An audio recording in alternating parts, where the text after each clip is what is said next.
Well, here we are another day hidden hollow loft. And it's not only birds that I had to deal with every day. I do a lot of projects and I love to build things.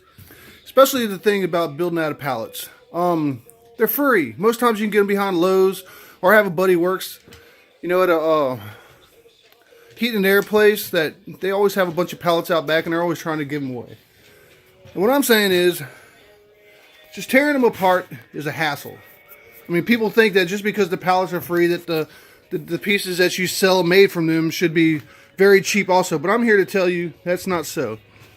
As you can see, this is my next kit cage. It's not for my rollers, it's for my frill backs.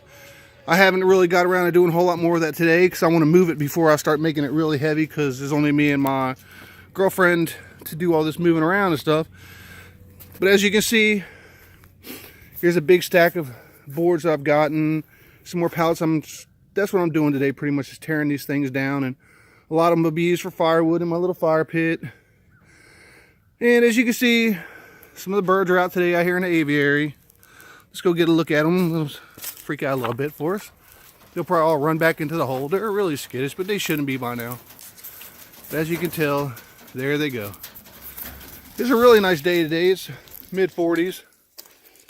My yard is wide open, and like I said, projects never seem to end as I'm cutting trees down, trying to open it up. This is where I'm going to put my compost pile. Tomorrow I'm picking up a truckload of cow manure. I'm going to stick it back in there somewhere around the corner there. There's Tank, everybody. What I wanted to show you also was this goat. We had these big major windstorms over the weekend, and out of nowhere, cut it out. Out of nowhere, this goat showed up at our back door, right here. And, well, we've looked for the owner and everything else, and there's, living out in the country, there's really no telling where it came from. So until they come and get it, I guess he's our new goat. These are two of the flower pots that I made out of pallets. I think they're really neat. The worst part about these things is tearing the pallets down. Then there's a little bit of cutting and gluing and screwing and nailing and all the other good stuff that goes along with that. And you got my guys. I'm hoping today I might even just take the settling cage off here in a little bit and let them out for a while. It'll be their first time, and it's something I've really been working for a while now. But I'm afraid. I guess like any new father, you're just worried about letting them out for the first time and, wondering if something's going to happen to them. But anyway, as you can see around the edge of my deck, this deck was built before we bought the house. It has no rails, and I really don't want none. But what I am going to do is I'm going to do a lot of planting. I've got rose bushes inside, bulbs, flower seeds, all kinds of neat stuff. You can even tell right here, I'm starting my iRacing career sometime this week, and this is the beginning of my racing setup. I think they call them a rig, where I will have two shelves built on this, one to hold my steering wheel and all that, and then the other one will hold my computer monitor, which is a 32-inch screen. I'll give an update on that later on. So I got a couple rolls of wire, I got me a new set of loppers, and I got me a tampon pole. And tampon pole is going to go with my 330-foot roll of woven wire down the bottom and all my fence posts that are in the ground. And then we've got this that I haven't got around to yet. These are some roof shingles that came off the front of my house on the other side.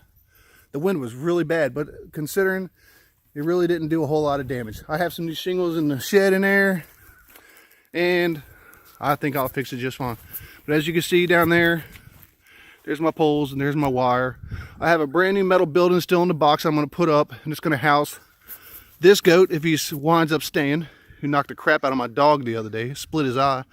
And the goats that I'm supposed to be getting here soon too. And definitely some chickens. I'm probably going to be winding up buying me an incubator this week. And instead of going out and spending all this money at Tractor Supply and all that crap for $2.99 for a baby chick, I'm going to get some fertile eggs from a lady down the street for a few dollars a dozen. So I'll probably get a couple dozen. That'll give me a bunch of baby chicks, as well as, as long as everything goes well. I can't count my chicks before they hatch. I've done it before and it always fails. But anyway, just a little upkeep of what's going on. You know, I do build custom feeders. I'll build you some custom nest fronts.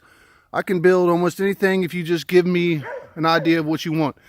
In all actuality, this week I'm probably going to be starting a chicken box, almost like what I have over here, or my pigeon box over here, for a guy who's got some small chickens. He wants something they can go into and protect themselves, and a nest box built inside. And he wants it reasonable, and I'm really reasonable. Actually, I'm too reasonable. I don't, you know, my time to me is worthwhile, but I'm not out here trying to make $1 million. I love to make projects, and I like to have my stuff sent everywhere. I've got stuff, you know, all over the United States already, and shipping is really the most expensive thing you pay for nowadays. And I know that there's a lot of other places that I could go to buy things, but it's cheaper to build them, and it's actually cheaper for me to build you something. The money you'll save will actually pay for your shipping. I've seen that happen a few times. Like, you go look on, like, say Foy's, for instance. Their stuff can be pretty high dollar, and then you look at their shipping, and their shipping is really high compared to my shipping. I don't know why. I'm probably closer to you than they are, but their shipping is like double of my shipping charges. I don't understand it, but like I said, that's not my issue. I'm here to save you money, and I'm here to do what I like to do, which is to build things. Tank over there, he's just getting used to the goat. Named him Hobo. It's a girl. I found that out. Use the old trusty finger. And you got you got Buddy over here. He's a little overweight, but he hops along just fine. Well, anyway, that's just another day Hidden Hollow. When I get some things done and get my yard cleaned up, here's my ram, I will give you another video. You all have a nice day. Shout out to Ham's Loft Kit Box, Adrian P, Danny, Don's Pigeons, and there's so many more. I just can't remember everybody's names. They've all been a big help. If you have any questions about videos you might be making and want to get more views, Ham's Loft Kit Box, he's really helped me a lot, and my views went up tremendously because of his help. Anyway, y'all have a nice day.